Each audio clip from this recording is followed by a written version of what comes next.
అదే నిశ్చితార్థం, ఆ నిర్ణయానికి తలవల్చడమే పెళ్లి అంతరార్థం.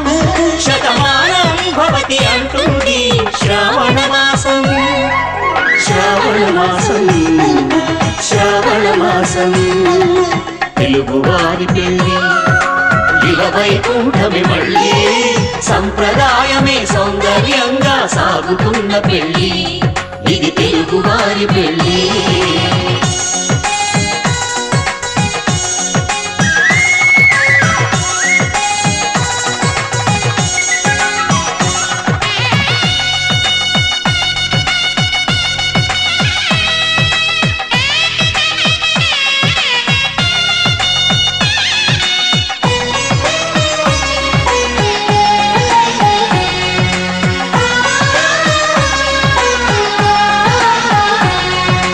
మంగళకరమే